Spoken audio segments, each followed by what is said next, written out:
रुकन पंजाब असम्बली सादिया सुहेल राना से मिलने उनकी रहायशगाह पर पहुंचे।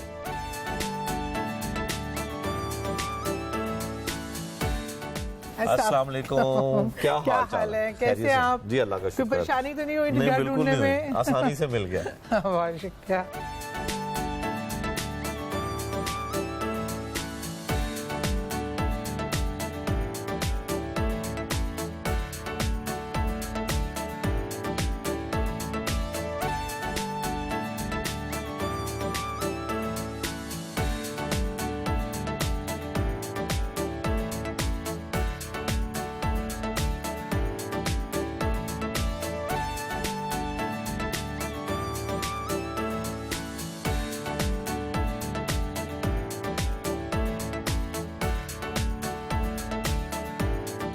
हमने सुना बचपन में आप मरते मरते बच गई।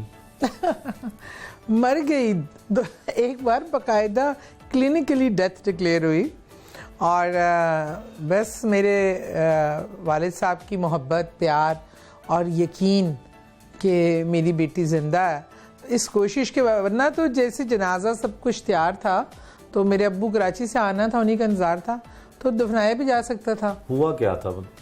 ये एक मेडिकली मतलब अपेंडिक्स फट गई और 72 आवर्स डायग्नोज ही नहीं हो सका और जहर फैल गया और तमाम आंतें शांतें बाउल सिस्टम उसने उड़ा दिया। तो डॉक्टर्स ने क्या कहा, फिर कैसे जान फिर डॉक्टर्स ने देखा, मतलब 2 हॉस्पिटल्स ने मुझे क्लिनिकली डेथ डिक्लेयर किया। तीसरे हॉस्पिटल में मैं गई, वहाँ एक डॉक्टर बेंजामिन हुआ करते थे, उनको दिखाया। पहले तो उन्होंने भी कहा कि नो शी इज़ नो मोर, लेकिन मेरे वालिद ने जब बहुत इंसिस्ट किया, उन्होंने कहा आप इस यकीन के साथ देखें कि कहीं कुछ है इसके अंदर ज़िंदगी, अगर ये मरती ना तो मेरे दिल को पता चलता और मुझे महसूस अंदर पता चलता कि मेरी बेटी चली गई है। फिर बहुत एक लंबी सर्जरी और मैं ऑलमोस्ट 1 साल हॉस्पिटलाइज रही। मतलब एक ऐसा मैं मौजूदा थी तो लोग मुझे देखने भी आते थे कि ये बची कैसे, मर के बची है, दोबारा मर गई थी फिर दोबारा लाइफ में आई। और जो सेकेंड एक्सपीरियंस हुआ उसको तो मैंने लाइफ आफ्टर डेथ एक्सपीरियंस किया। वो ये था कि मैं सेकंड प्रेगनेंसी थी मेरी और मैं दुबई से पाकिस्तान आई, तो उन दिनों अमेरिका की एक टीम आई जिन्होंने कहा कि वो लेप्रोस्कोपी का एक्सपेरिमेंट अभी कर रहे थे कि हम सक करके ना रेडियंस को निकाला जा सकता। उन्होंने एक्सपेरिमेंट किया, मुझे एक्सपेरिमेंट के भेंट चढ़ा दिया विदाउट टेस्टिंग एनीथिंग। उन्होंने कोई ज़बरदस्ती, वो एडियंस की वजह से वो स्कार से जा तो ना सका अंदर लेप्रोस्कोप, लेकिन उसने एडियन फाड़ दी और वो पानी भर गया स्टमक में और समझ ना आया। फिर जिन्होंने मेरी बाउल सिस्टम बनाया, डॉक्टर शेख अब्दुल समी, अल्लाह उनको ज़िंदगी दे, उनके पास मेरे हस्बैंड ले गए, क्योंकि जब मुझे होश आई तो मेरे कान में जुमला था, अब दवा की नहीं दुआ की ज़रूरत है। मेरी सास बैठी हुई थी, मेरे वालिद साहब बैठे हुए थे। एकदम मुझे कोई चीज़ महसूस हुई कि मेरे पाँव से सिरकना शुरू हुई है और एक मेरी कैफियत थी जो मैं बयान उस टाइम किसी को नहीं कर सकती थी। एकदम उसके बाद से शू करके कोई चीज़ हुई और मेरे अंदर से वो चीज़ बाहर निकल गई। मैं क्योंकि हॉस्पिटल के कमरे में थी, अब मंजरनामा ऐसे बदला कि मैं बेड पे ऐसे लेटी हुई हूँ और मैं अब कमरे के उस कोने से, छत से खुद को देख रही हूँ। अब मेरे अब्बू एकदम भागकर बाहर गए। मेरी सास बहुत ही नेक खातून, मुझसे बहुत मोहब्बत करती थी, नमाजी परहेजी, वो तस्बीह पढ़ रही हैं और रो रही हैं और डॉक्टर आए हैं, वो मुझे पंप कर रहे हैं, पुश कर रहे हैं। मुझे समझ आई, मैंने कहा मामला गड़बड़ है, मैं गई, मैं ख़त्म हो गई हूँ। तो मैंने अल्लाह ताला से कहा, मुझे पता था कि मेरे साथ अल्लाह ताला जैसे मौजूद हैं, मैं उनसे मुखातिब हुई। मैंने कहा मुझे ना वापस जाना, मुझे वापस जाना। मैंने कहा मेरा बेटा बहुत छोटा और ज़िंदगी बहुत मुश्किल होती है, मुझे वापस भेजे अल्लाह मियाँ, अभी नहीं, अभी मैंने नहीं जाना। जब उन्होंने मुझे इलेक्ट्रिक शॉक देने की दिया है ना, उस समय पूरी मैंने जोर लगाई है कि मुझे वापस जाना है और करके मैं वहाँ कलमा पढ़ती हुई उठ के बैठ गई। तो मतलब डॉक्टर भी एकदम घबरा गए, डर गए, लेकिन वो मेरे अल्लाह की शान है कि अल्लाह कुछ चीज़ें दिखाता है। अच्छा, आपको सुना हमने कि जिन्नात भी नजर आते हैं, वो क्या मामला है? ये बड़े राज खुले हुए क्या चक्कर है? नहीं देखिए, ये चीज़ें तो पता नहीं, अल्लाह ताला चीज़ों को ऐसा होता है कि मेरे साथ, अब पता नहीं वो ये शायद मौत और ज़िंदगी की एक्सपीरियंस, लेकिन मेरी दादी के हवाले से ये बात थी कि मेरी दादी के पास ये चीज़ था, क्वालिटी थी, वो देख सकती थी। मुझे ये पहले एहसास होता था कि कैसे कोई चीज़ है, लेकिन मैं उनको समझ नहीं पाती थी। अब ये होता है कि अब कोई चीज़ अगर जहाँ कोई ऐसी चीज़ है, हॉन्टेड प्लेस है, ये वो, तो मुझे पता चल सकता है जाता है। वो जो लोग अब जो मेरे मिलने वाले हैं, अजीज़ो कारब है, रिश्तेदार हैं, वो कोई चीज़ लेनी हो तो वो मुझे पहले चेक कराते हैं, गोस्ट बस्टर जाके चेक करो कि यहाँ कुछ गड़बड़ तो नहीं है। वो मैं फिर चेक करती हूँ, मुझे फील हो जाता है कि नेगेटिव फीलिंग जो है ना, energy, I can feel them. मैं समझती हूँ शायद ये एक्सपीरियंसेस या अपनी दादी की तरफ से रूहानियत का ये पहलू मुझे थोड़ा बहुत बख्शिश हुआ, या मुझे अल्लाह, या मैं ये समझती हूँ कि शायद अल्लाह ने जब किसी को कुछ दिखाना होता है तो वो दिखा देता है, या किसी के थ्रू कोई रहनुमाई लेनी होती है। अब ऐसे मेरे भी वाक़यात हुए हैं कि क्या कहते हैं, मेरी सगी दादी जो उनको फौत हुए अरसा हो गया, अब मुझे 3-4 दिन से ना बस एक मैसेज आ रहा था मेरे माइंड में कि वो मुझे बुला रही हैं, वो मुझे बुला रही हैं। मैंने अपने अब्बू से कहा, अब्बू मुझे दादू, मेरी बेबे जी हम कहते थे, बेबे जी बुला रहे हैं। कहते बकवास ना कर, इस तरह नहीं कहते। मैं कि नहीं, मुझे ऊपर नहीं बुला रही है, बुला मुझे यहीं कहीं नहीं है, मुझे समझ नहीं आ रहा। मैं शीशा देख रही हूँ, मुझे अपने चेहरे में उनका चेहरा नज़र आता था और बड़ी शिद्दत से बुलावा बढ़ता चला जा रहा था। फिर मुझे एकदम है कि दुनिया में वो मुझे कहाँ बुला सकती है, दुनिया में उनका मकाम तो उनकी कब्र है, उसके अलावा क्या है। तो मैंने कहा मैंने कब्रिस्तान चलती हूँ। मैं और मेरी एक सिस्टर है, हम दोनों कब्रिस्तान पहुँच गए। मैंने एक गोरकन से कहा कि तुम कब गए थे कब्र पे, पुराना गोरकन है हमारा। तो उसने कहा कि भाजी बस 5 दिन हुए, और 5 दिन ही हुए था कि मुझे बुलावे बड़े आ रहे थे। मैंने कहा मुझे लेके चलो। वो हम जब वहाँ पहुँचे तो मुझे समझ आ गई हकीकत के मुझे क्यों बुलाया जा रहा था। वो एक कब्र के ऊपर ना खोपड़ी सी रखकर, उसमें सिरी रखकर ना, उसमें वो क्या लेमन और हरी मिर्चों का एक हार सा बना के, और उसमें कीड़े पड़ के थे, बदबू थी। और वो बहुत ही, क्योंकि इबादत गुजार नेक हस्ती थी, वो जादू टूना होता है, ये लोग कब्रों पे करते हैं। बड़ा अफसोसनाक बात है, अल्लाह ताला हम सबको माफ़ करे और हदायत दे। फिर मैंने वो वहाँ से उठाया, कब्र को गुस्ल दिया, फातिहा पढ़ी, फिर मैं पूरे कब्रिस्तान के टूर पे निकल पड़ी। 35 कब्रों पे से मैंने ये जादू उठाया, टूना। अच्छा, हाथ भी आप देख लेती हैं, बड़ा अच्छा, हाथ की लकीरों पे। बिल्कुल, ये एक बहुत बड़ा इल्म है। और M.A. मलिक साहब बहुत बड़ा नाम है पाकिस्तान का, और मेरे वालिद साहब भी बहुत अच्छा हाथ देखते हैं, कुछ उनसे सीखा। किन लोगों के आपने हाथ देखे हैं आज तक? मैंने अपनी स्टूडेंट लाइफ से शुरू किया, आज तक हज़ारों लाखों। और खान साहब भी, मैं आपको बताऊं, मैंने खान साहब का हाथ वैसे तो नहीं कभी बता के देखा, लेकिन मुझे बातचीत कर रहे हो तो आप बात कर रहे हो तो जो प्रॉमिस थे ना, उसकी नज़र हमेशा आपकी हथेली पर, हाथों पे रहती है। तो मेरी नज़र पड़ती रही बार बार। मैंने उनमें एक चीज़ देखी है जिससे मैं और उनकी इज़्ज़त मकाम मेरे दिल में बढ़ता है। वो इन दरवेश का हाथ है, एक अल्लाह के फ़कीर का हाथ है, वो जो बादशाह भी बनेगा लेकिन फ़कीरी में रहेगा। वो उनका एक ऐसा, अल्लाह ने उनको, ये सब लोग कहते हैं ना ऑपोजिशन, सिलेक्टेड, यकीन माने मैं कहती हूँ वाकई वो सिलेक्टेड है, लेकिन लोगों ने नहीं किया, या किसी और पावर ने नहीं किया, अल्लाह ने उनको सिलेक्ट किया एक काम के लिए, किसी मिशन के लिए। बड़ा काम होगा इंशाल्लाह हमारे प्राइम मिनिस्टर इमरान खान के हाथ से। ये इसलिए नहीं कि मैं उनकी पार्टी की MP हूँ, ये मैं बहैसियत एक इंसान, जो सादिया एक है, जिसका एक अल्लाह से एक ताल्लुक़ है, जो लोगों को पहचानती है, तो मैंने उनमें वो चीज़ देखी है।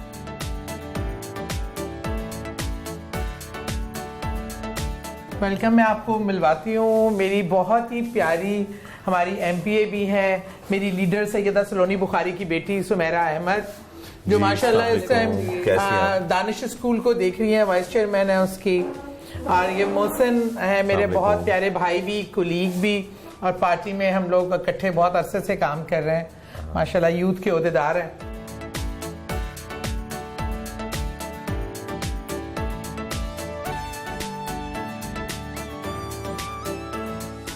ये आपको बेटी भी कह रही हैं और आप रुकन पंजाब असेंबली भी हैं, ये कैसा रिश्ता है आपका? असल में हमारा जो रिश्ता है ना, वो सियासत से पहले का है, क्योंकि सादिया आंटी और अम्मी की बहुत ज़्यादा आपस में दोस्ती थी, and she was more like a family member. और मुझे सियासत में इनकरेज करने का जो एक्चुअल जो बंदा है पीछे, वो इट्स हर। एंड अम्मी की डेथ के बाद she is been like a God mother for me. And किसी भी मिनट के अंदर मुझे कोई तकलीफ हुआ, इनको पहले ही पता चल जाता है, तो इनका मुझे फ़ोन आ जाता है। तो हमारा अक्सर लोग कहते हैं आप इनको आंटी क्यों कहती हैं, कोई इतना हमारा एज डिफरेंस तो नहीं है, बट बिकॉज ऑफ अम्मी एक रिलेशनशिप उस तरह से, and she is a friend, she is a fairy godmother आप कह लें, शी इज़ अ कुलीग, तो and of course my guardian, तो हर चीज़ मुझे। माँ के जाने के बाद आप सियासत में कैसे आई? मतलब इमरान खान साहब ने आपको कहा सियासत में आने के लिए या सादिया साहिबा ने आपको मोटिवेट किया? असल में अम्मी और मेरी बहुत ज़्यादा दोस्ती थी, और अम्मी की जो ज़िंदगी थी वो बहुत मेरे साथ आप कह लें कि एक लिंक बहुत ज़्यादा गहरा था। अम्मी की जब डेथ हुई तो बहुत सारे लोगों ने कहा कि ये तो एक वॉइड है जो कौन फिल करेगा, and obviously a lot of people started saying कि you know you should carry on her legacy और ये वो। तो my husband also really supported me and he said कि तुम सिर्फ कर सकती हो क्योंकि तुम्हारी अपनी अम्मी के साथ एक वो रिलेशनशिप था, and then of course she was you know constantly, और अब्बू माई हस्बैंड एंड हर, ये इनका ट्रियो जो था वो बड़ा स्ट्रॉन्ग था। लेकिन इमरान खान साहब की एंड खान साहब की और बात यह है कि जिस तरह उन्होंने मेरे नाम को जो है वो सपोर्ट किया, आई थिंक कि उन्होंने मेरी माँ की जो मेहनत थी उसको सही मायनों में पहचान जिसको देना होता है ना वो दे दी मेरी नज़र में। मुझे तो वो उस तरह नहीं जानते थे, सो आई थिंक कि बस एक अल्लाह ने एक अम्मी का नाम चलाना था तो मुझे सियासत में मैं आ गई। इसी सियासत में आने के बाद अब घर में या कुछ और क्या करती हैं? कैसे घर को कैसे देखती हैं? सियासत को कितना टाइम देती हैं और क्या जिम्मेदारियां आप पे? बस ये कोशिश ही करते हैं। अम्मी की ज़िंदगी से ये ज़रूर सीखा कि जब अम्मी बीमार हुई तो अक्सर ये कहती थी कि मैंने अपनी ज़िंदगी पीटीआई को दे दी, तो when she had time she didn't have time for us, और जब वो बीमार हुई तो उस वक़्त उनके पास टाइम था, तो वो कहती थी मैं कई दफ़ा मुझे रिग्रेट होता है कि मैंने अपने बच्चों को टाइम नहीं दिया, बट हमने उनको बहुत सपोर्ट किया। तो मैंने ये चीज़ उनकी ज़िंदगी से सीखी कि सब कुछ चलता है, तो आपको एक बैलेंस रखना बहुत ज़रूरी है। आप अपनी फैमिली और उनके टाइम पे, क्वालिटी के टाइम पे कॉम्प्रोमाइज़ मत करें। आप अपना काम भी करें, जितना काम करें क्वालिटी काम करें, और साथ अपनी फैमिली को लें। तो कोशिश ही करते हैं कि एक अच्छा बैलेंस मेंटेन कर सके। आप मेरे ख्याल में ब्रंच भी कर लिया जाए, जो कि काफ़ी देर से इंतज़ार कर रहा है, और ठंडा ना हो जाए। आ जाए प्लीज़ आ जाए, मुझसे ना पिया।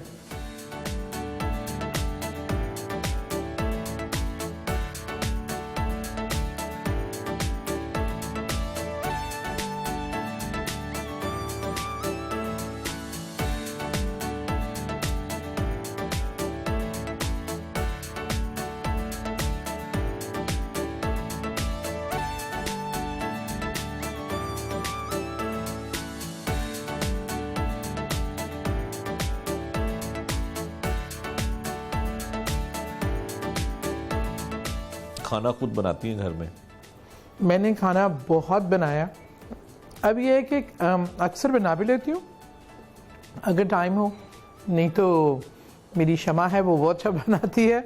लेकिन मैं चूँकि कश्मीरन हूँ, अच्छे खाने की शौकीन हूँ और खिलाने की भी, तो खाना बनाना मेरा बहुत शौक़ है, और ख़ास तौर पे सब ईदों पे, त्योहारों पे, इवन देग तक पका लेती हूँ। अच्छा, वो पूरा खाना मैं खुद तैयार करती हूँ। जो भी खाना आप मुझे कुछ भी चीज़ें 4-5 झूठ पटांग पकड़ा दें और कैसे कुछ बना लें। ये साग आपने बनाया? साग जी मैं झूठ नहीं बोल सकती क्या ये मेरे बहुत प्यारे एक भाई हैं मेरी पार्टी में, वो भी कश्मीरी है मेरी तरह, तो उन्होंने बनवा के मुझे, ये एजाज भाई ने बनवा के भिजवाया था। उनको पता है मैं कश्मीरन हूँ, बहुत शौक से खाती हूँ साग, तो उनकी फरमाइश पे ये मेरे लिए बनवा के भिजवाया उन्होंने। तो आपको इनका खाना खाने का इत्तेफाक हुआ होगा, कैसा खाना ये बनाती हैं? और आप भी यकीनन कुकिंग करती होंगी। ये माशाल्लाह खाना जितना अच्छा बनाती हैं और जिस शौक से ये खाती है ना, तो इनको देख के ज़्यादा भूख भी लग जाती है अक्सर मैं उनको कहती हूँ कि नहीं मैंने नहीं खाना, मुझे बिल्कुल भूख नहीं लगी, या मैं डाइट कर रही हूँ, बट इनको देख के फिर मेरी एपेटाइट बढ़ जाती है। तो इनका क्या बनाया हुआ ज़्यादा अच्छा होता है जो आप समझती हैं कि बहुत टेस्टी बनाती हैं? अभी लास्ट इन्होंने हमें कुछ दिन पहले ही डिनर पे बुलाया था, तो बहुत मज़े की हलीम और बिरयानी, मतलब I am a very biryani person, तो बहुत मैंने एंजॉय की, बहुत।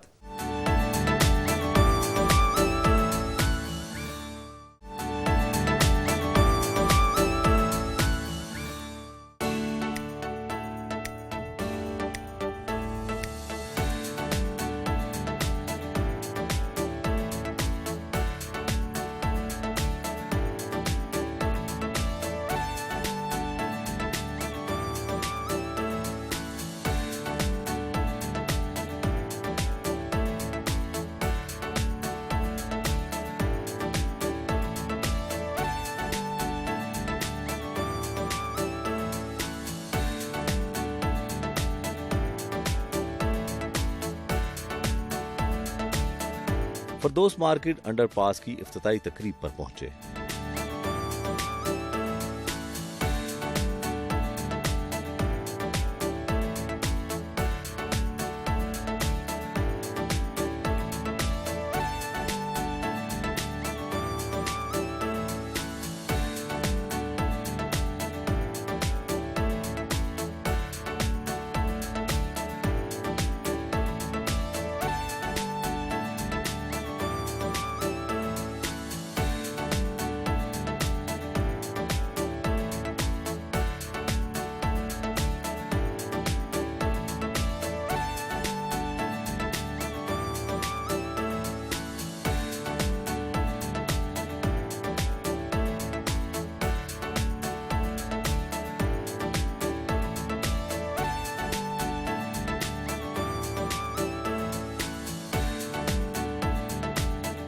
LDA दफ्तर का विजिट किया और बोर्ड ऑफ मेंबर से मुलाकात की।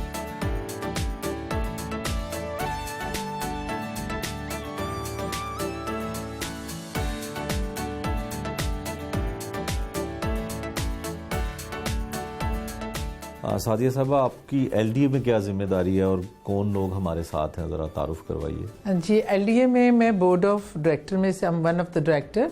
इस तरह आमिर कुरैशी साहब is one of the director, he himself is engineer. माशाल्लाह भी जो भी हम अंडरपास हमारा बना है फरदौस मार्केट का, इसकी बड़ी सुपरविजन किया है।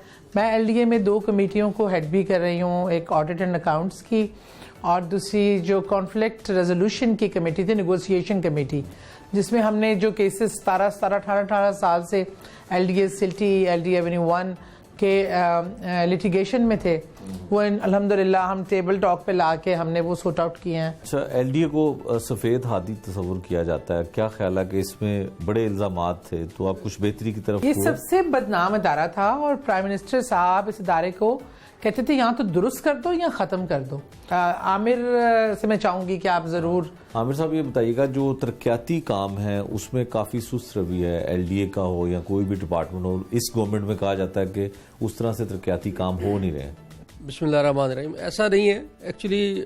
मेरा ख्याल है कि जब से हम आए हैं मेरे पास, जैसे सादिया आपा ने बताया, एक तो मैं आपको बताऊं कि हमारी यहाँ पे बड़ी ज़बरदस्त टीम है, जो हम तमाम बोर्ड है वो सब आपस में बड़े अलाइन है। अंडर हमारे जो वाइस चेयरमैन साहब है वो हमें बड़ा साथ लेके चलते हैं और हर चीज़ में हमें इम्पावर किया हुआ है। तो मेरे पास इसी तरह डेवलपमेंट की कमेटी है, लाहौर में जितने डेवलपमेंट के काम होते हैं वो मैंने देखने होते हैं। अभी मेरा ख्याल है कि कोई ऐसा नहीं है, अभी हमने फरदौस मार्केट का अंडरपास जो है वो CM साहब ने इसका इनॉग्रेट किया है। उसमें आप कह सकते हैं कि कुछ 30-35 दिन का डिले हुआ है, लेकिन उसमें बहुत सारी वजूहत थी। एक तो मेन उसमें जो वजह थी, उसमें कोविड के ये दिन चल रहे थे और बारिश का इस दफ़ा मानसून का मौसम जो है ना, वो लाहौर की जो बारिशें हैं नॉर्मली को 50-60 मिलीमीटर होती है और इस दफ़ा खिलाफ तवक्को को 150 मिलीमीटर तक बारिशें हुई।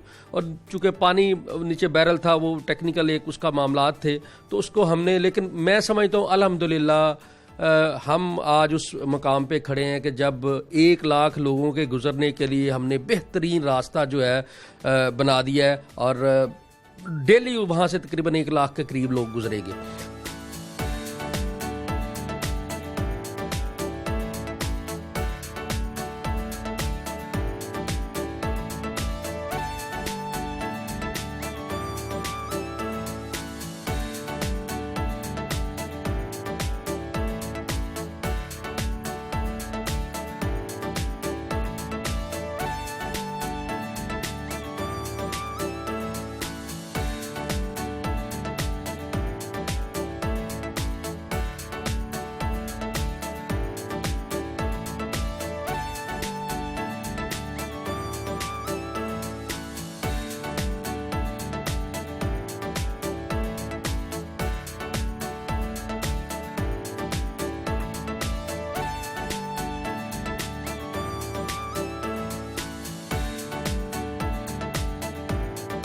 वज़ीर-ए-आला पंजाब शिकायत सेल टाउन हॉल पहुंचे।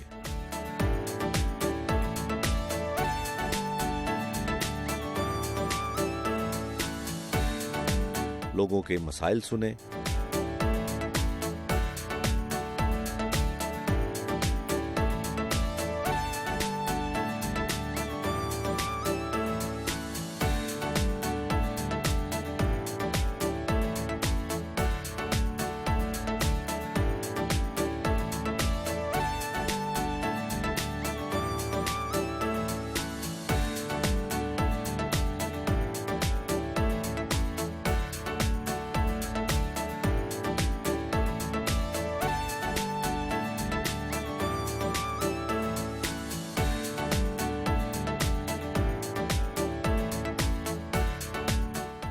अच्छा, ये बताइए कि आप टाउन हॉल में क्या करती हैं? ये हुकूमत ने आपकी यहाँ पे क्या जिम्मेदारी लगाई है? देखिए, ये CM कंप्लेंट सेल है, उसका ऑफिस है। यहाँ लोग मसाइल लेके आते हैं।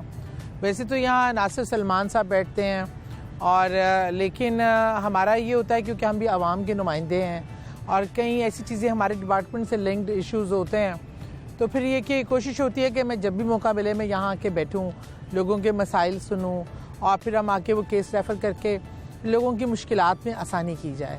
तो मैं समझती हूँ कि ये आपको असाइनमेंट मिली हो या ना मिली हो, being a MPA, being a legislator, आवाम के नुमाइंदे के, मेरा ये रोल है कि मैं ये काम ज़रूर करूँ। अगर हमने लोगों ही को रिलीफ नहीं दिया, लेकिन जमहूरियत जमहूर से निकला और जमहूर आवाम को कहते हैं, और जब इसकी जमहूरियत के समरात अगर आवाम तक नहीं पहुँचते तो वो काहे की जमहूरियत। अच्छा, इमरान खान साहब से आपकी वाबस्तगी कैसे हुई?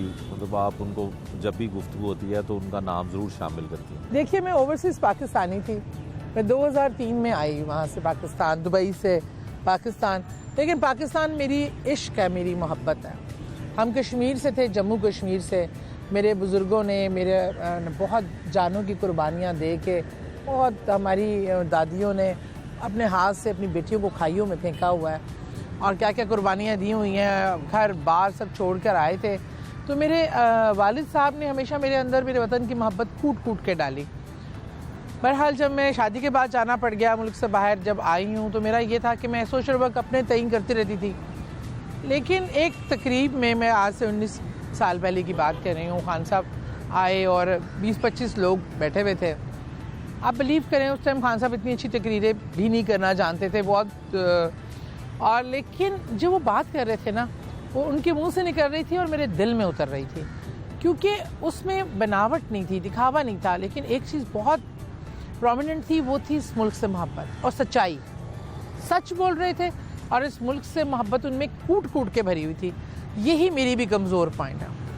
अच्छा, मुझे पॉलिटिक्स का कोई वो नहीं था ना, मुझे कभी तसव्वुर था हम कभी MPA बनेंगे। उस टाइम जो हमारी पार्टी की कंडीशन थी, हम लोग हम पे हंसते थे, टांगा पार्टी कहते थे ये। लेकिन वो मुझे नज़र आ गया था कि ये शख्स जो काम करेगा बेहतरीन करेगा। मैं इस टीम का हिस्सा हूँ। मैं अपने हिस्से का काम जो है ना, समझे आतिश नमरूद बुझाने के लिए, वो छोटी सी चिड़िया हूँ जो अपनी चोंच में पानी भरकर अपने हिस्से का काम करे। तो मुझे वही एक काम था। मैंने जैसे आपको बताया, ज़िंदगी मौत बड़े करीब से देखी। मैं अपने लोगों के लिए, इस वतन के लिए जिसका हम पे कर्ज है।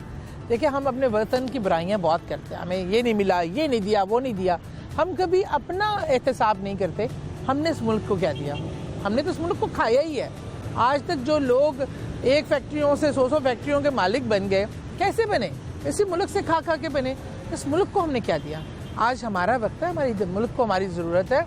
तो मैं तो अपने मुल्क पर अपने खून का आखिरी कतरा तक कुर्बान करना चाहती हूँ, करने को तैयार हूँ, और यही मेरा लीडर का विजन है। आपने कहा कि आप मुल्क से बाहर थी, ओवरसीज़ पाकिस्तानी थी आप, तो शादी क्या लव मैरिज हुई या अरेंज मैरिज थी? शादी मेरे मियाँ की तरफ से तो बड़ी सख्त लव मैरिज थी। मेरी तरफ से भी पसंदीदगी बिल्कुल शामिल हुई, लेकिन फैमिली के साथ अल्हम्दुलिल्लाह फैमिलियों ने एक्सेप्ट किया। मैंने चैलेंज ज़रा डिफरेंट लिया था। असल में मेरे हस्बैंड के पहले भी 2 बच्चे हैं माशाल्लाह, और मैं काफ़ी कम उम्र थी, और हम उनकी सेकंड मैरिज थी आपकी? हाँ बिल्कुल।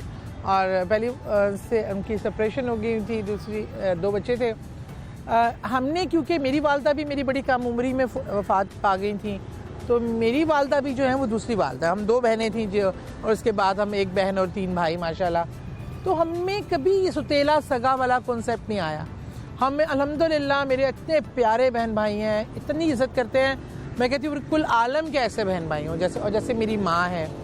तो मैं उस फ़र्क को ख़त्म करना चाहती थी, और अल्हम्दुलिल्लाह मैं अपने बच्चों से इतना प्यार करती हूँ।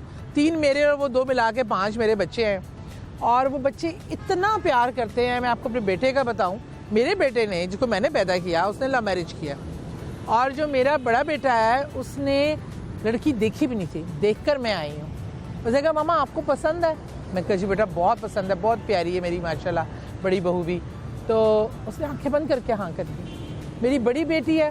मैं अगर कभी सोचूं ना कि मैं ज़िंदगी में बुढ़ापा किसके साथ गुजारना चाहूँगी, तो मैं अपनी बड़ी बेटी जो आयशा, जो नॉर्वे होती है, वो इतना प्यार करती है, इतनी खिदमत करती है, मेरे बच्चे भी बहुत प्यार और इन बहन भाइयों में भी बहुत प्यार है। तो ये जो सतीला सगा ये सारी चीज़ें हैं, मैं आज ऑन एयर भी इसलिए बताया, तो खुदा के लिए ये मिथ हैं, ये हमने बनाई हुई हैं। यहाँ होता है सब कुछ, माँ माँ होती है, और अगर प्योर प्यार हो उसका अफेक्ट ज़रूर होता है। वो अपनी वालदा से भी बहुत प्यार करते हैं, उनका भी बहुत एहतराम करते हैं और मुझसे भी उतना ही प्यार करते हैं। तो इससे मोहब्बत बांटने से बढ़ती है, कम नहीं होती है। तो मोहब्बत की शादी भी कामयाब रहती है? हाँ बिल्कुल रहती है। देखिए मैंने अपने हस्बैंड से एक ही बात कही थी, मैं क्या मैं मोहब्बत के बगैर रह सकती हूँ, पैसे के बगैर रह सकती हूँ, इन तमाम चीज़ों के बगैर रह सकती हूँ, मैं इज़्ज़त के बगैर नहीं रह सकती। मुझे आपसे कुछ नहीं चाहिए, मुझे आपसे इज़्ज़त और एतबार का रिश्ता चाहिए। तो अल्हम्दुलिल्लाह हमने शादीशुदा ज़िंदगी में एक दूसरे की रिस्पेक्ट की। कोई एक ऐसा वाक़या मुझे याद नहीं है जिस पे मैं उनके साथ ऊंची आवाज़ में बात की हो, या हमने आपस में कोई बदतमीज़ी के ज़ुमरे में जो चीज़ आए, लड़ाई के ज़ुमरे में मैं खामोशी इख्तियार कर जाती हूँ। हो जाता है कोई इख्तलाफ राय हो जाती है, हज़ार चीज़ें हो सकती हैं, लेकिन मेरा तरीका होता है खामोशी। तो बचपन में आप कैसी थी, कैसी स्टूडेंट थी, शरारती थी या ज़हीन बचपन थी? में मेरा बचपन बीमारी की वजह से ना काफ़ी तकलीफ़ दे भी रहा, लेकिन मेरा ये था कि मैं घर में बहुत सीधी मासूम और ओबीडियंट बच्ची थी, और स्कूल में बहुत एक्टिव प्रोमिनेंट बच्ची थी। और अपने उस्ताज़ा का मुझे एक बात मेरे अब्बा ने बस पल्लू में बांधी थी, बेटा बादब बामुराद बे अदब बेमुराद। मैं अपनी टीचर्स की किताबें उठाना, उनकी चीज़ें साफ़ करना भी अपनी इज़्ज़त समझती हूँ, आज तक समझती हूँ। और मैं समझती हूँ जो अल्लाह ने मुझे ये इज़्ज़त दी है, मैं किस काबिल थी। मैं कोई लैंडलॉर्ड नहीं हूँ, मैं कोई जागीरदार की बेटी नहीं, बीवी नहीं। मेरा खामिद एक बेचारा ऑनेस्ट तनख्वाहदार मुलाजिम है। मैं एक ईमानदार, एक मुहब्बे वतन पाकिस्तानी की जिसने कायद आज़म के साथ काम किया हुआ है, मेरे वालिद साहब ने उनसे हाथ मिलाया हुआ है, वो हाथ चूमते रहे कितना अर्सा, एक उनकी बेटी हूँ, आम पाकिस्तानी हूँ, आम पाकिस्तानी के मसाइल समझती हूँ। तो मैं सियासत में इस हद तक यहाँ पहुँची अल्लाह के बाद मेरे लीडरशिप की ये बहुत बड़ी है कि उन्होंने एक आम इंसान को उठा के इस जगह पे बैठाया, और मैं समझती हूँ कि ये अल्लाह की मेहरबानी है और हमें इसका शुक्रगुजार होना चाहिए और इसका हक़ अदा करना चाहिए। और शादी कामयाब करने का आसानी तरीका है, एक दूसरे की इज़्ज़त करें, रिस्पेक्ट करें, एक दूसरे से मोहब्बत करें ना करें ये अलग बात है, मोहब्बत तो होती है, अल्लाह ने निकाह में रखी है एक दूसरे के लिए, लेकिन इज़्ज़त के बगैर गुजारा नहीं होता।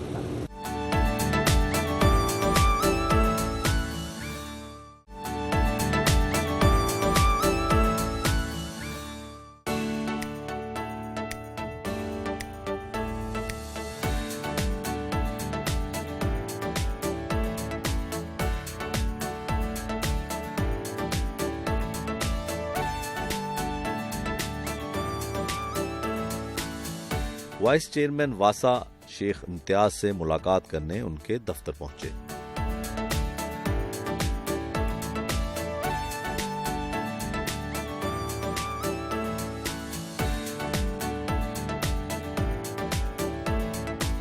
सादिया साहिबा, वासा में क्या तब्दीलियाँ आई हैं और हमारा तारुफ भी करवाइए। वाइस चेयरमैन है जी, एलडीए के 2 वाइस चेयरमैन होते हैं, एक यूडी विंग को हेड करता है और एक वासा को।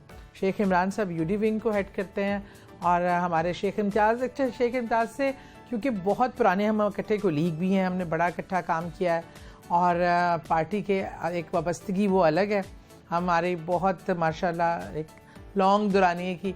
लेकिन वासा में आके जो मैं तो चाहूँगी कि इम्तियाज़ खुद बताएं, लेकिन इन्होंने मिरेकल्स किए हैं और बिलीव करें, इससे पहले तो एक पार्टी एफिलिएशन, हमारे कोलीग्स, एक प्यार मोहब्बत होता ही है, लेकिन इसके बाद से मेरे दिल में रिस्पेक्ट भी बहुत, और मुझे फ़ख्र है कि मतलब हम लोग एक टीम है और हमारे पास ऐसे ऐसे लोग हैं जो ऐसे काम कर रहे हैं।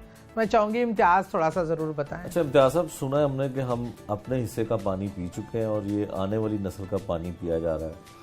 नहीं, बात बिल्कुल आपकी बजा थी। अगर जिस पेस पे हम जा रहे थे उसी पेस पे हम लगे रहते। 24 घंटे ट्यूबवेल का टाइम होता था जब हमारी गवर्नमेंट आई है। आगे टूटियाँ लगी नहीं हुई घरों में, लोगों ने कह लें कि चोरी होगी हुई है, अगर कोई बाहर लगी हुई है। तो हमने आके इसको काफ़ी रेवोल्यूशनरी जो है हमने इकदाम किए। अपोजिशन भी काफ़ी आई कि हमने ट्यूबवेल का टाइम है 14 घंटे कम किया, यानी मेरा ख्याल है कि एक इंसान रोज़ाना सुबह अगर उठे 5 वक्त नमाज वज़ू पढ़े और एक दफ़ा बात भी ले और 2 3 4 5 10 गिलास पी भी ले, तो मेरा ख्याल है वो 10 मिनट से ज़्यादा नहीं या 15 मिनट से ज़्यादा नहीं बनता। और जैसा आपने कहा कि हम अपने हिस्से का पानी पी चुके हैं, 1 मीटर पर ईयर जो है वो नीचे जा रहा था पानी, हम उसको पंप आउट भी कर रहे थे और फिर पंप आउट करके दोबारा दरिया में ही फेंक रहे थे, और बिजली की अलहदा जो है 14 घंटे पानी और निकलता था और 14 घंटे पानी और हमें डिस्पोजल से निकाल के दरिया में फेंकना पड़ता शेख था। साहब, इसमें साबका हुकूमत का क्या कसूर है? हुकूमत जब अकल नहीं होगी कि हमारा पानी जो है वो 1 मीटर नीचे जा रहा है, we have to do something. तो वो अच्छा सादिया साहब, वैसे खादमे आला जो थे शहबाज शरीफ साहब, वो भी जब बारिश होती थी तो वो पानी में तो जाते थे, उन्होंने कोशिश तो बड़ी की मेरा ख्याल। हाँ जी, वो हर बारिश में बूट पहन के जिस चौक पे खड़े होते थे, वहाँ वासा ने ये कमाल किया है कि अब इस चौक पे पानी नहीं खड़ा हुआ और उन्होंने उस पानी को रिजर्वायर्स बना दी, अंडरग्राउंड टैंकियां बनाई जिसमें पानी वो सेफ होके वो उसको ट्रीट करके वो आप यूटिलाइज होगा। और पानी जो है होता है बारिश का, वो मिलियन वाटर्स होता है, मतलब $1 मिलियन वाटर होता है, हम उसको ज़ाया कर देते हैं। वासा की जो नई हिकमत अमली है, इन्होंने कमाल किया इस बरसात में, कहीं आपको बुजदार साहब भी नहीं निकले कहीं पानी में, कहीं जरूरत ही नहीं पड़ी निकलने हमने की। बूटों का रवाज खत्म हमने बूटों का रवाज खत्म कर दिया, वो है बूटों का। और 34 साल से एक बंदा, हमारी आवाम को समझना चाहिए कि 34 साल पहले उनके बाप साहब, फिर उनके बड़े भाई, फिर छोटे भाई उसी चौक में आके खड़े होते थे, ठीक है। और मैंने तो ये भी सुना कि वो कहते थे पानी खड़ा करके रखना ताकि सारी फोटो आए, लोग कहें वाह जी वाह पानी में खड़ा है।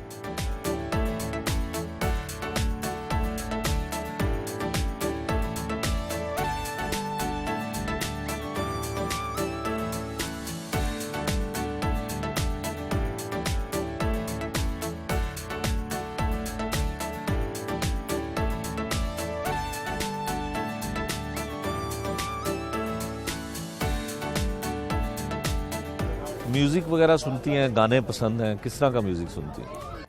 अच्छा, म्यूज़िक के मामले में ना मेरा मूड पे डिपेंड करता है। जब मैं ड्राइव कर रही होती हूँ, ज़रा अच्छा फ्रेश मूड है तो ज़रा फास्ट गाने जो आजकल के चल रहे हैं, उटपटांग गाने सुन लिए। वैसे मुझे गज़ल, आबिदा परवीन, मेहंदी हसन, वो एक बड़ा मूड होता है उसका, इसका एक बड़ा आपका मूड बनता है, तो वो मैं वो बहुत शौक से सुनती हूँ। और कहीं अगर फ्रेंड्स बैठे हो, लाइव म्यूज़िक भी मुझे बहुत पसंद है। अताउल्लाह न्याज़ी साहब को मैं बड़े शौक से सुनती हूँ। वो आपके पार्टी सिंगर भी हैं? हमारे पार्टी सिंगर भी हैं, लेकिन बहुत मैं अपने स्कूल कॉलेज के ज़माने से उनको बहुत शौक से सुनती हूँ। मेहंदी हसन साहब, मैडम, ये तो खैर वो लोग हैं जिनको कौन नहीं प्यार करता, और सभी। लेकिन अब नए में मुझे आतिफ बहुत पसंद है, शफकत साहब, हमारा बिकोर है शाहजमान बहुत अच्छा गाता है, और दूसरा आजकल जो अली सेठी वो बहुत अच्छा गा रहा है। तो कभी खुद भी आपने गाने की कोशिश की? कभी तौबा करो लोगों को डराना। I am not a good singer at all. हाँ, कभी बाथरूम को गा रहा हो तो साथ ऐसी कोशिश कर ली, लेकिन आई am not a singer at all. आपने मोहब्बत की? बिल्कुल की। कितनी दफा की? अब आप चाहते हैं मैं घर ना जाऊं? नहीं, देखिए मैं बताऊँ, बचपन से लेके आज तक कई बार हो जाता है आपको ज़िंदगी में। मैं इमरान खान साहब की बहुत बड़ी फ़ैन थी, बहुत बड़ी, और कभी कोई सिंगर के फ़ैन हो जाते थे और कभी किस तरह। लेकिन है कि मैं हमें जो असल मोहब्बत होती है वो अल्लाह ने एक निकाह का रिश्ता ऐसा रखा होता है, तो उसके बाद जो मोहब्बत होती है वो बड़ी ज़बरदस्त होती है। तो जिसके साथ शादी हो जाए और आप जिससे मोहब्बत करते हो उससे शादी हो जाए तो फिर मोहब्बत कैसी होती है? बस फिर हीर रांझा नहीं रहते और लैला मजनू नहीं रहते, सोनी महिवाल नहीं रहते, फिर बस वो मियाँ बीवी बन जाते हैं। मेरा ये एक शिकवा है, हमारे यहाँ ना औरतें बड़ी ख्वाबों की दुनिया में रहती हैं, ड्रीम्स देखती हैं, और वो जिससे मोहब्बत करती है ना, जब वो महबूब की सूरत में होता है तो बड़ा फिदा होता है, मर रहा होता है, तड़प रहा होता है। जैसे वो शोहर बनता है वो बड़ा प्रैक्टिकल हो जाता है और उसको लगता है कि बस मैंने अपना मिशन सक्सेसफुल, अब ये बीवी बने, ये करे। औरत उस फैंटेसी की दुनिया में ही रहती है, उसे वही जो जुनून, प्यार और वो चाहिए होता है। तो आप ड्रेसिंग कैसी करती हैं? वार्डरोब कहाँ से ड्रेसिंग? मैं वेरी बहुत ही मैं नॉर्मल सी बंदी हूँ। आप यकीन माने मैं बिल्कुल कोई ब्रांड कॉन्शियस नहीं हूँ। मैं किसी पठान की दुकान से जो है 500 वाला जोड़ा भी लेके पहन लेती हूँ, और लेकिन अब मेरे पास टाइम क्योंकि कम होता है चीज़ें, तो credit goes to my sister, जो भी मेरे को अच्छा पहनती है नज़र आती हूँ कभी। तो मेरी जो बहन है वो मेरे कपड़े सिलेक्ट भी कर लेती है, बेचारी सी भी दे, उसका यूनिट है, वो सिलवा भी दिला देती है, पहना भी देती है, मुझे पता भी नहीं होता। मैंने कभी कभी जोड़े आते हैं लेके दे दिए तो मुझे याद भी नहीं होते मैंने कौन से दिए थे कौन से नहीं। वो कहेगी तुम्हारा ही है, मैं कहा अच्छा ये कब कौन सा था, तो मतलब मेरा ये आलम होता। तो मतलब I least bother about these things. बस मुनासिब होना चाहिए आपको, अपने जिसामत के हिसाब से, रंग उसके हिसाब से कलर पहनने चाहिए, दैट्स इट। तो जो सियासतदान ख़वातीन हैं वो बड़ा फैशन करती हैं, जब उन्होंने सेशन होता है असम्बली का तो उसमें जाना था, ब्रांडेड कोशिश करती हैं, बैग भी हों, कपड़े भी हों, तो आपको ऐसा कुछ है? मैं बड़ी मज़े की बात बताऊं, हमारे यहाँ जैसे ही मैं MPA बनी ना, और मैंने देखा, मैंने वो सब ख़वातीन को जानती भी थी, अब मैंने उनको वैसे भी देखा हुआ है वो कैसी उनकी ड्रेसिंग है। हमारे यहाँ MPAs का ना ख़ास गेटअप है, एक दुपट्टा होता है जिसकी यहाँ पिन होती है, ये चुटकी सी जगह के दुपट्टा यहाँ अड़ा होता है, और एक चादर साइड पे डली होती है, और फिर हील होती है, और एक बैग होता है, ग्लासेस होती हैं, टक टक टक टक पता चल रहा है MPA आ रही है। अब मेरा गेटअप बिल्कुल वैसा नहीं हुआ, मैं जैसे थी हमेशा से वैसे ही मैंने वही रखा। मुझे बहुत से लोगों ने कहा क्यों आप वो शेफून्स पहने, ये करें वो करें, ब्रांड्स पहने। मैं समझती हूँ इंसान ये जो जिस्म पे कपड़ा ढांपने के लिए है, और इंसान अगर कपड़ों की वजह से इज्जत उसकी होती है या उसका नाम होता है, फिर वो काहे की शख्सियत, काहे का इंसान। ये तो मलंगी जो है ना, मैं अगर असम्बली में ना होती तो मैं आपको किसी दरगाह पे शायद बैठी मिलती। मैं बहुत मलंग नेचर, दरवेश नेचर हूँ, और मेरा लीडर भी ऐसा है। इमरान खान साहब को देख लें, वो मोहताज नहीं है किसी ब्रांड के, कोई भी मोहब्बत से आप 4 मुख्तलिफ रंगों के कपड़े सी के दे दें, पहन लेंगे, सोचेंगे भी नहीं। जो मर्जी, हमारी सादका आपा है बड़ी प्यारी, उन्होंने उनके लिए रेड स्वेटर धरने में बुना और उन्होंने धरने में ही वो रेड स्वेटर पहन लिया। बिल्कुल इंसान की शख्सियत इन चीज़ों की मोहताज नहीं होती, जिनकी शख्सियत में कुछ दम हो, और जो कपड़ों का मोहताज हो वो कुछ शख्सियत हो। कभी किसी के साथ झगड़ा हुआ हो, खासकर कोई खातून सियासतदान के साथ, हाथापाई तक बात पहुंची हो? कभी भी नहीं। मैं तो लड़ने वाला बंदा ही नहीं हूँ। मैं तो ज़ुबानी कलामी भी बदतमीज़ नहीं हो सकती, मेरा इशू ही है। मैं बिल्कुल लड़ने वाली नहीं हूँ, शायद पर्सनैलिटी से कोई लगती हूँ बड़ी रोब दबदबे वाली, लेकिन मेरे मियाँ भी बता सकते हैं कि 30 साल शादीशुदा ज़िंदगी में मैं कभी भी अगर आप सियासतदान ना होती तो क्या होती? मैं किसी मलंग के दरबार में हो, कुछ मलंग बन के किसी दरबार में होती। मेरा ड्रीम क्या था, लोगों के पता नहीं क्या क्या बनने के ड्रीम होते हैं। मेरा था कि मैं अपना जू बनाऊंगी, मैं शादी नहीं करूंगी, मैं स्पोर्ट्सकार होंगी, मैं एक बिजनेस क्या करूंगी, अपने एनिमल्स के साथ टाइम गुजारा करूंगी। I am a great animal lover. सवाई एक छिपकली को छोड़कर दुनिया का हर जानवर, खतरनाक से खतरनाक कुत्ता 2 मिनट में दोस्ती कर लेती हूँ। और मतलब मुझे चूहा, कॉकरोच, इन चीज़ों से कोई मसला नहीं होता। तो बस नहीं क्यों छिपकली से क्यों होता है ये समझ नहीं आई, लेकिन I am a great animal lover. मैं जानवरों के लिए भी बहुत कुछ करती है, अभी भी जो मौका मिलता है। तो बस मैं लोगों से मोहब्बत करना चाहती हूँ।